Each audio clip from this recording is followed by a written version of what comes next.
व्हायला पाहिजे। आणि आज आम्ही या ठिकाणी मी पुन्हा यांचं डीएलसी चेक करू राहिलोय। साधारण एक 650-700 आपण हे खोदे यांनी कंस्ट्रक्शननी कॉन्ट्रॅक्टर आहे त्यांनी खाली घातली होती आणि आता ते डीएलसी म्हणजे ड्राय लेंथ सिमेंट कॉन्क्रीटचा। तर आपण हे याची यांच्या म्हणण्यानुसार हे 100 म्हणजे 10 सेंटीमीटर खोल पाहिजे। तर आपण आता एक 2-3 ठिकाणी चेक करून घेऊ, क्रॉस चेक करू। खोदा बरी ना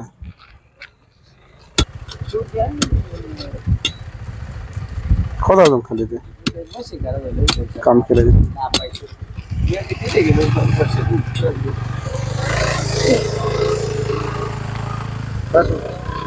इथपर्यंत दाखवा बरं।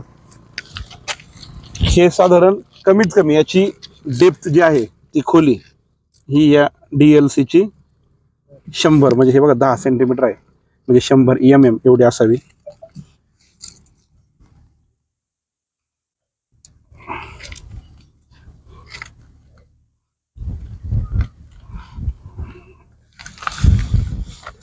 थोडं आहे खाली हे पहा।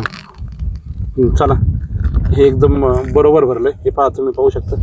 हे साधारण 110 आहे। चला धन्यवाद ठेकेदारांचे। अजून आपण एक ठिकाण चेक करू। कुठं करायचं हा या साईडला चेक करू। चला याच्यावरती फक्त पाणी प्रॉपर ठेवा क्युरिंग टँकर आपला उपास राहील 2-3 खोदा इथे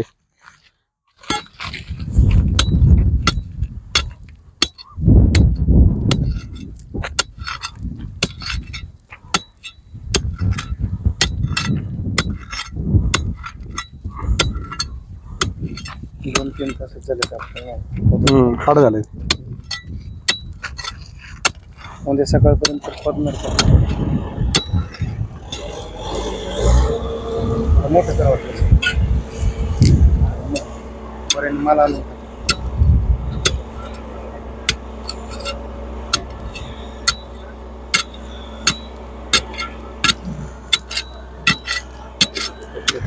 जास्त मोठं कॉम्पॅक्शन होणार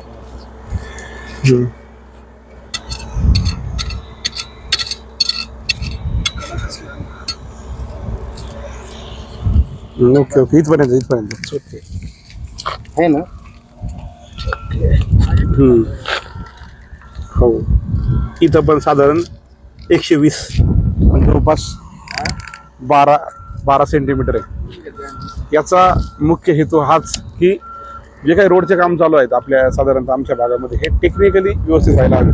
ज्यावेळेस या रोडचा बेस पक्का असेल जे डीएलसी केलं ते पक्का असेल त्यावेळेस याच्या वरचं जे 200 मीटर कॉन्क्रिटीकरण होणार आहे ते चांगलं होणार आहे। आणि पर्यायाने आपले रोड जे 2-4 महिन्यात खराब होतात ना त्या ऐवजी हे रोड यांच्याकडे जो डीएलपी आहे जो यांच्याकडे वेळ दिलेला आहे त्या 4-5 वर्षापर्यंत हे रोड टिकतील असा आपण अंदाज आत्ता तरी बांधूयात। धन्यवाद।